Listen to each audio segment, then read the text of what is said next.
Yo, what is going on, everybody? Randall Thor 19, the man with the million, talking about a newly released expansion for Forza Horizon 3. Now, if you guys listen to the TXR podcast or anything else that I've been on, I have leaped lavish amount of praise on Forza Horizon 3. I think it is the best racer, not only of this generation, last generation. It might even be, in my opinion, the best racing game ever created. It's possible.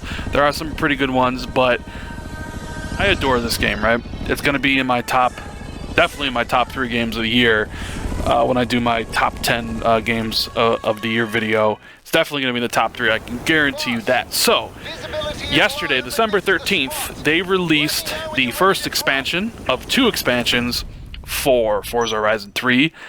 This one is called Blizzard Mountain, and you know, when they first announced the expansion, I got excited because I love this is like when people talk about DLCs and, you know, continuing on with their favorite games, some of it's not very good, right? Some of it's not worth money, the money that they're charging for it. But Forza, at least with Forza Horizon 1 and Forza Horizon 2, they've always had good expansions. At least the first one. Forza Horizon 1 had the dirt rally kind of stuff with ghost racing, which was good.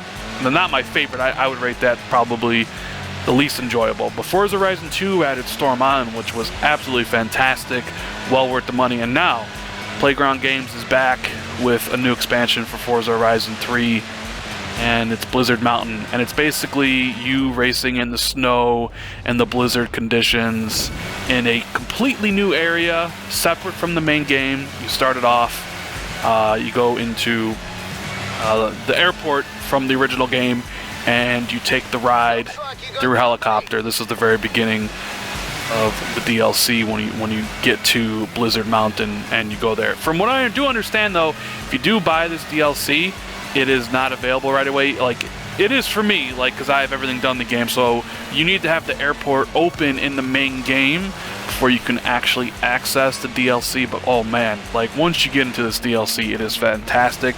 I believe there's like 30 new events. I'll show the map in a little bit. 30 new events. They added because it's a giant mountain, obviously it's called Blizzard Mountain for a reason.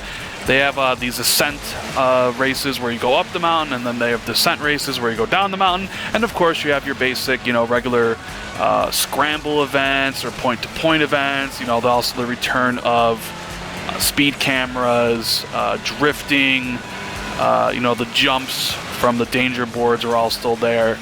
And the whole point of this DLC is basically to become king of the mountain, right? That's the whole gist of the DLC, is to become king of the mountain.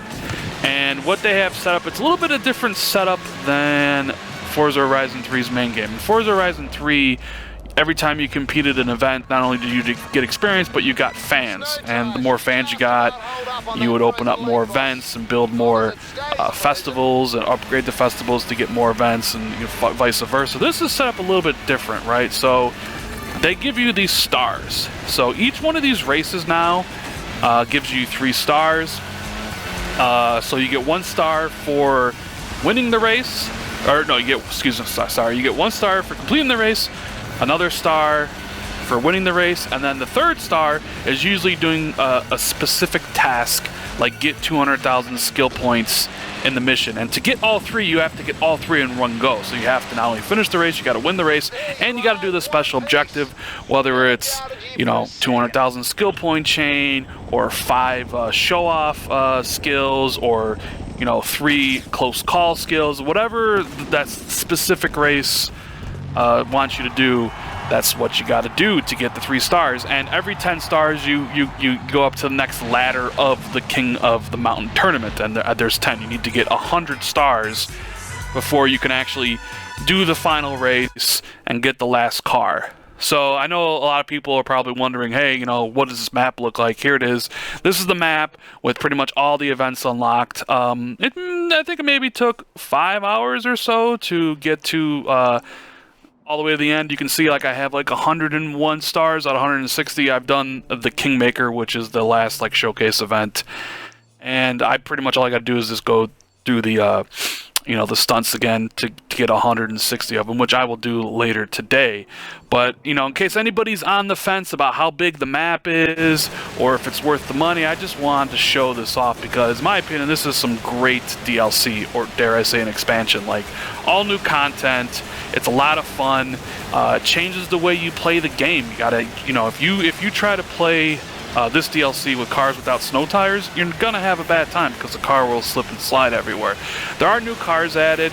You can equip snow tires to them, so you can use whatever car you want. But I find like the Subarus and the Lancias and the Nissans and like this Ford car right here to be better suited for the snow and things like that. They also added blizzards to the game, and wow, it kind of really changes the way you drive. So sometimes when you actually drive through an event, a blizzard will come by.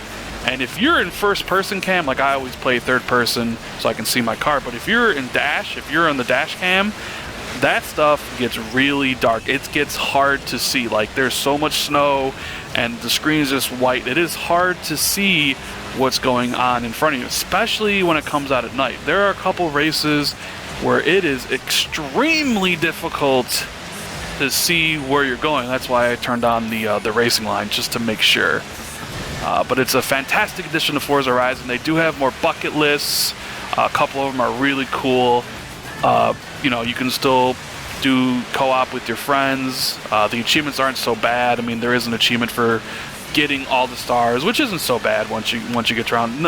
It won't take that long to get all the achievements if you want it, but it is a great DLC. I believe it's $20. It's worth every penny of that. However, you can get it as an expansion pass.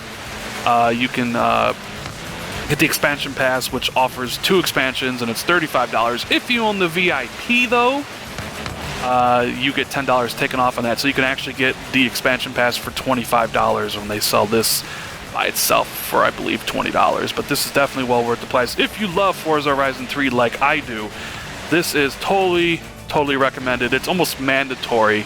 It changes up the driving a little bit. It does feel like you're driving on snow, although not as much as you would think, but still feels different enough from the main game. There's new cars added, a couple really new cars. Like I said, 30 events, a couple new ones. You know, the intro's really cool. They do have, you know, the Kingmaker, which is another like long race, was actually what I'm doing right here. All in all, and you can see here comes the blizzard rolling in, and it gets extremely dark, and you can barely see. It's a nice feature. All in all, I wholly recommend this to anybody that loves Forza Horizon 3. It's well worth the money. The achievements are nice, and they come along pretty fast. Most of them are rare too because of the way the DLC is structured. So, thanks for watching the video, guys. Hope this helped out. You know, in your decision whether or not to pick up the DLC.